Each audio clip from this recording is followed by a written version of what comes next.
Assalamualaikum warahmatullahi wabarakatuh. Kali ini saya akan menjawab pertanyaan dari kelas 12 MIPA 1. Materinya tentang aliran-aliran dalam seni lukis. Pertanyaan pertama dari Devi Ananda, absen 11. Perbedaan antara realisme dan naturalisme itu apa? Sama-sama melukis gambaran kehidupan. Apakah gambar alam juga termasuk lukisan realisme? Saya jawab, untuk realisme dan naturalisme, perbedaannya adalah pada penggambaran objeknya.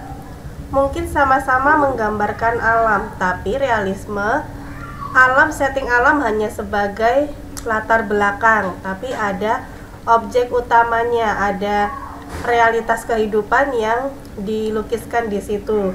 Jadi kalau realisme, penggambaran objek apa adanya, sedangkan naturalisme, objek dilukiskan adalah pemandangan alam dan hanya kesan pada suasana pemandangan alam tersebut. Pertanyaan kedua dari Nando Indra Pratama, absen 25. Apakah dalam lukisan abstrak terdapat makna tersendiri dalam lukisan tersebut? Jawabannya, setiap lukisan memiliki makna tersendiri, terlebih lukisan abstrak.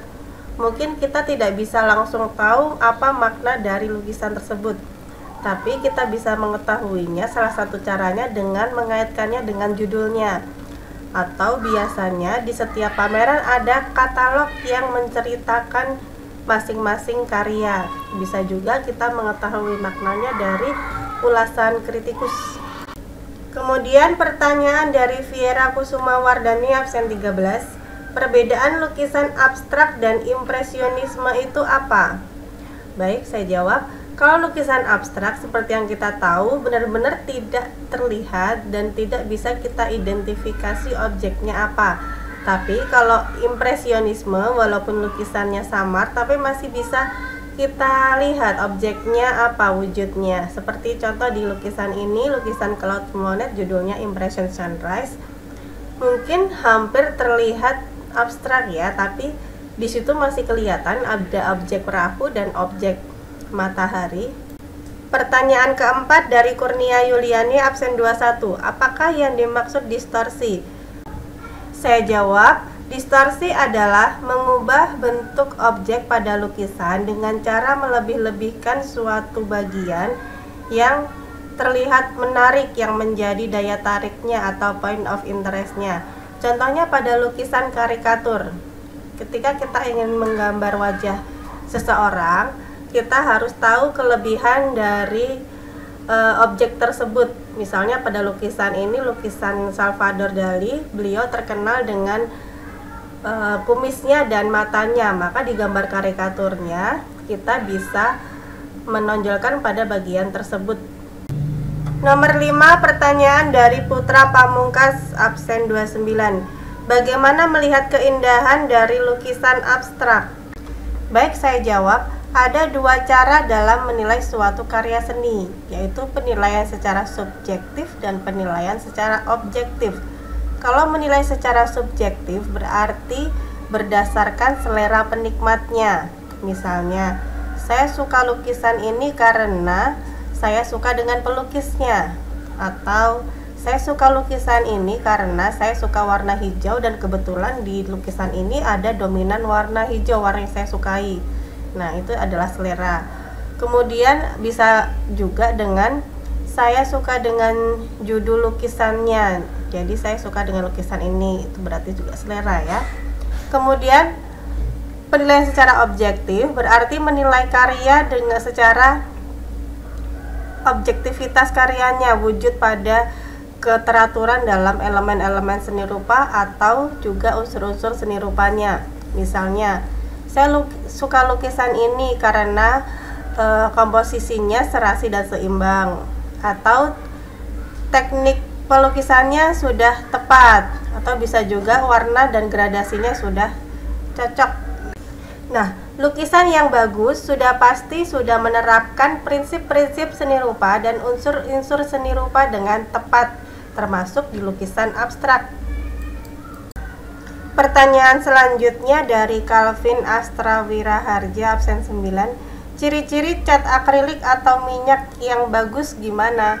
Kalau sekarang sangat mudah ya untuk membedakannya, tergantung dari mereknya. Kalau mereknya itu standarnya Meris, kemudian Faber-Castell, kemudian yang lebih tinggi lagi tingkatannya ada Greco, dan yang lebih mahal lagi ada Amsterdam. Nah, ciri-ciri fisiknya untuk cat akrilik atau cat minyak yang bagus itu dari tampilan warnanya, kecerahan warnanya, kemudian bisa dari tekstur dan kepekatan atau kekentalan catnya. Kemudian pertanyaan dari Ramanda absen 30, apa yang dimaksud seni kontemporer dan mendistorsi bentuk suatu karya lukisan? Untuk mendistorsi tadi sudah terjawab ya. Kemudian yang dimaksud kontemporer yaitu secara umum berarti seni yang saat ini sedang terjadi atau berlangsung. Seni ini tidak memiliki aturan konvensional, contohnya pada lukisan ini. Nah, itu sejarahnya perkembangan seni ini terpengaruh dampak modernisasi dan berkembang di barat sebagai produk seni yang dibuat sejak Perang Dunia II.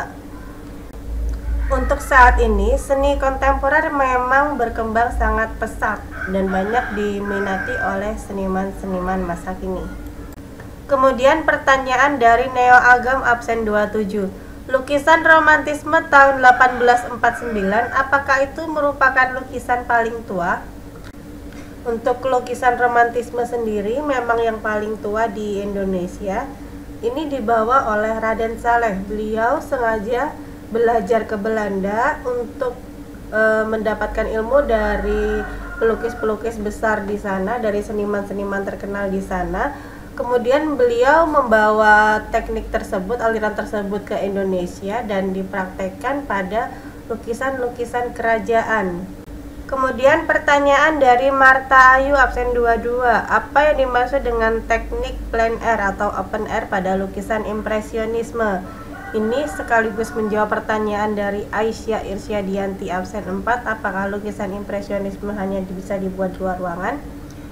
Baik, plein air artinya luar ruangan. Jadi lukisan itu harus dibuat di luar ruangan. Ini sangat cocok sekali diterapkan pada aliran impresionisme, karena impresionisme harus mengambil objeknya di luar studio atau luar ruangan. Nah, teknik ini memanfaatkan pencahayaan alami atau buatan dari sinar matahari atau sinar lampu yang jatuh ke permukaan objek atau benda. Pertanyaan selanjutnya dari Azkira Arifia Nabila absen 3. Sama-sama melukis pemandangan alam, apa perbedaan antara naturalisme dan impresionisme? Kalau perbedaannya sangat jelas pada detail objeknya ya. Kalau naturalisme, pemandangan alam dibuat sangat detail objeknya. Tapi kalau impresionisme tidak, impresionisme hanya kesannya saja, tapi tidak mendetail. Pertanyaan dari Danisa Mulyaningrum absen 10. Mengapa aliran seni lukis abstrak sulit dikenali? Jawabannya, karena memang cirinya tidak ada penggambaran objek ya, tidak terlihat wujud objeknya. Tapi lukisan abstrak bisa kita nikmati dari perwujudan unsur-unsur seni rupa dan prinsip-prinsip seni rupa yang diterapkan di situ. Kemudian pertanyaan dari Julia Kristina absen 19. Aliran kubisme cenderung melakukan usaha abstraksi. Lalu bisakah kubisme disebut abstrak? Jawabannya tidak bisa ya, karena berbeda aliran kubisme dengan aliran abstrak. Kemudian pertanyaan dari Adelia Deanantasari absen 1. Apakah dalam melukis dengan teknik ekspresionisme bentuk ekspresi yang digunakan hanya berupa ungkapan kemarahan, kesedihan, ketakutan, dan depresi? Jawabannya tidak harus ungkapan seperti itu ya, tapi bisa juga kebahagiaan juga ditampilkan di sini. Contohnya pada lukisannya Avandi, 3 ekspresi ini ada ekspresi kebahagiaan, kemudian ada kesedihan, kemarahan. Ekspresi apapun boleh ditampilkan pada lukisan ekspresionisme. Kemudian pertanyaan dari Endah Nalasari absen 12. Apakah lukisan abstrak pasti lukisannya tidak jelas seperti yang dicontohkan? Jika tidak, lalu apa bedanya dengan lukisan ekspresionisme? Dilihat dari hasil lukisan. Perbedaannya, kalau lukisan ekspresionisme masih bisa kita identifikasi wujudnya apa, objeknya masih terlihat ya. Tapi kalau abstrak kita benar-benar tidak bisa melihat lagi objek yang ada di situ apa. Kemudian pertanyaan dari Yeni Darwiyanti absen 36. Apakah boleh melukis dengan menggabungkan beberapa teknik melukis dalam satu jenis aliran lukisan? Sangat boleh ya untuk teknik, tapi kalau menggabungkan aliran itu tidak bisa.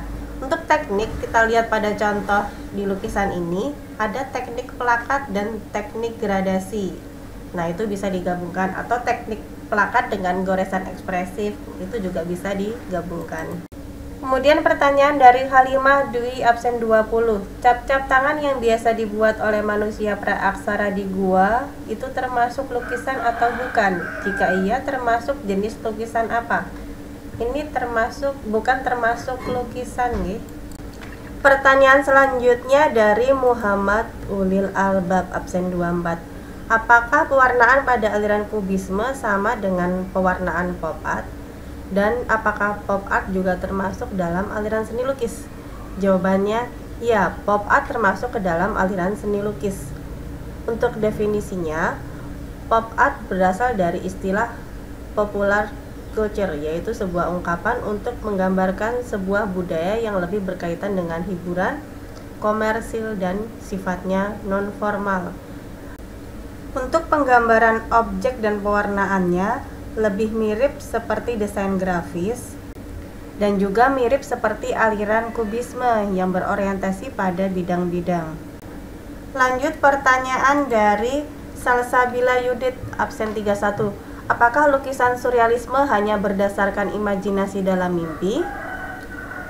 Untuk imajinasi bisa idenya dari alam mimpi ya, ketika kita memimpikan sesuatu, atau bisa juga dari imajinasi objek-objek yang tidak ada di alam nyata. Kemudian pertanyaan dari Arumsari absen 8. Apakah lukisan naturalisme objeknya harus alam seperti pegunungan? Bagaimana dengan alam seperti landscape perkotaan?